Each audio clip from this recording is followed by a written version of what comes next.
बलिदेव महादेव की कृपा से पावन शिव महापुराण कथा के मुख्य यजमान का पद ग्रहण किया। बहुत बहुत साधुवाद धन्यवाद श्री प्रमोद जी दुबे जी को और श्री रामकिशोर बोरबन जी को, जो इंदौर और बैतूल से यहाँ पधार कर श्रावण के महीने की ये प्रथम श्रावण शिव महापुराण की कथा को श्रवण करा रहे हैं और संपूर्ण विश्व का कल्याण कर रहे हैं।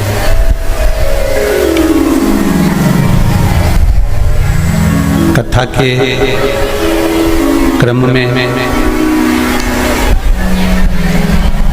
जो गुरु पूर्णिमा महोत्सव चल रहा था,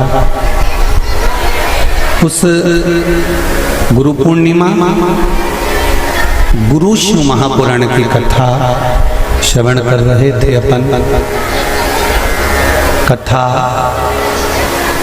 विराम होकर जो अगला दिवस था गुरु पूर्णिमा का, उस दिन सभी लोग हजारों और लाखों की संख्या में कुबेरेश्वर धाम पधारे। बाबा देव बलिदेव महादेव को शिवजी को अपना गुरु माना। ओगड़दानी त्रिकालदर्शी कैलाशी को अपना गुरु बनाकर अपने जीवन का कल्याण किया। हजारों और लाखों की संख्या में गुरु भक्त यहाँ पहुँचे, शिव भक्त यहाँ पहुँचे। जब शाम का 7 बजे का भोजन बंद हो गया और 7 बजे का भोजन बंद होने के बाद सब लोग जब चले गए, तब रात्रि को 8:03 पर बहुत तेज आंधी और तूफान और पानी आया।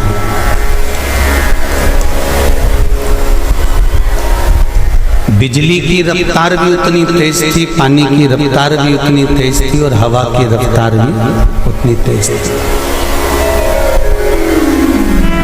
पर बाबा की कृपा, जितनी आंधी, जितना तूफान और जितना हवा और जितना पानी उस दिन गिरा, ऐसा कैसा ही पानी सीहोर नगर के इस कुबेरेश्वर धाम के आसपास जिस दिन से कथा चालू हुई उस दिन से लगातार, आपने भी अखबारों में और टीवी में देखा होगा, सभी जगह पर पानी, बिजली और हवा थी। एक बार बीच में हमने भी कथा में कहा था कि बाबा की कृपा से कुबेरेश्वर धाम में इतना पानी नहीं गिरा, पर आसपास के क्षेत्र में इतना पानी था कि गलियों में, कहीं बीच मार्ग पर, श्रवण बगीचे में कहीं पानी पानी भरा गया। बाबा ने पूरा 7 दिन खूब संभाल कर रखा। 8वें दिन भी लाखों लोग आए, खूब संभाल कर रखा। जब सब चले गए, लगभग 100-150 लोग यहाँ होंगे जो चारों तरफ थे। जो पंडाल नीचे गिरा हवा आंधी तूफान में, उसमें मात्र 12 लोग थे। ये शिव की कृपा है, ये शंकर की कृपा है। केवल 12 लोग, क्योंकि भोजन तो बंद हो गया था और भोजन का ही पंडाल था। 12 लोग में से 8 लोगों के हाथ पैर में चोट आई, जिनको हॉस्पिटल में भी भर्ती करा गया। बाबा की कृपा से सब लोगों के स्वास्थ्य ठीक रहे। 2 लोगों को भोपाल भी भेजा गया, उनको भी प्राइवेट हॉस्पिटल में भर्ती कर दिया गया। जो भोपाल में भर्ती थे, अब उनको हम वापस सीहोर ले आए बाबा की कृपा से।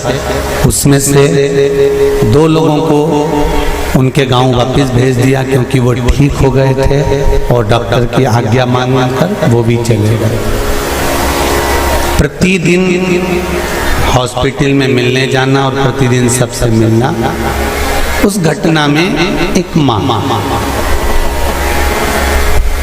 आई हुई थी, वो भी शिव धाम में। जैसे आपको कहा था कि शंकर के लिए और राष्ट्र के लिए, भगवान की अविरल भक्ति के लिए और राष्ट्र के लिए जो अपने प्राणों को भी त्याग देता है वो कभी मरता नहीं है, वो अमर हो जाता है।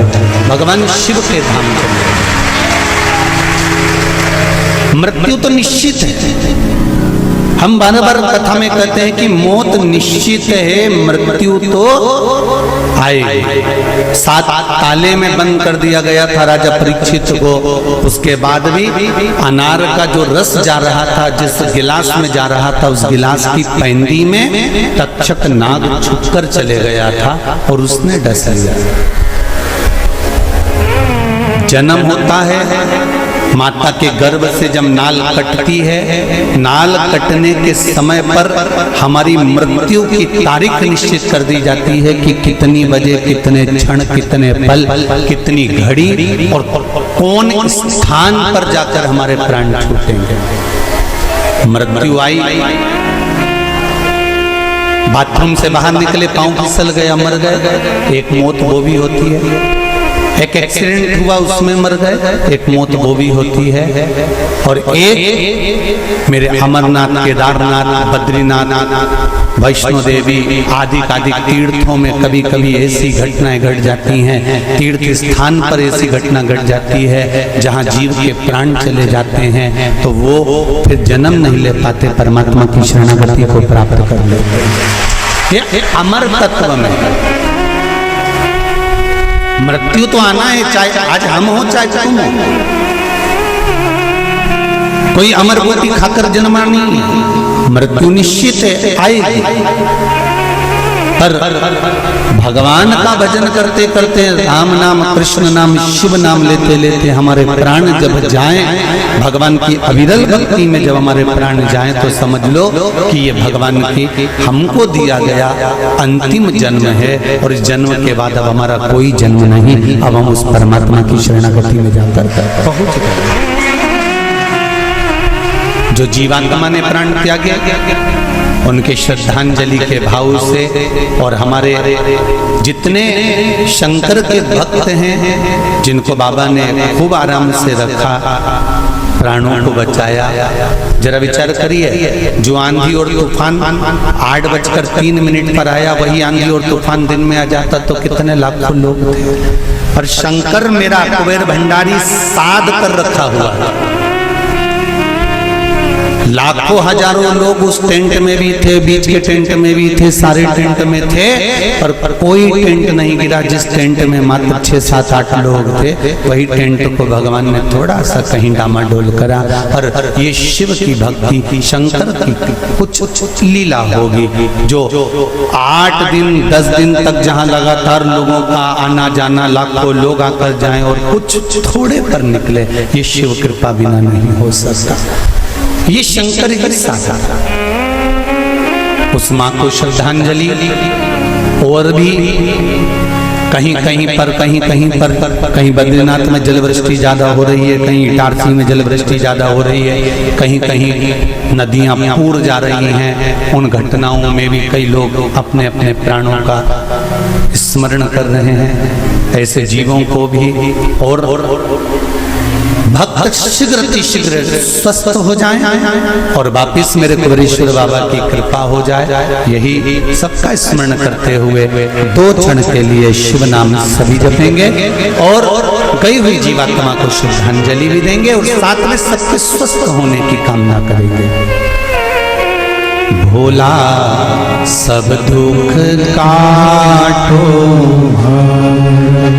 भोला सब दुख काटो, शिव शंकर जपो तेरी माला, भोले बाबा जपो तेरी माला, भोला सब दुख काटो।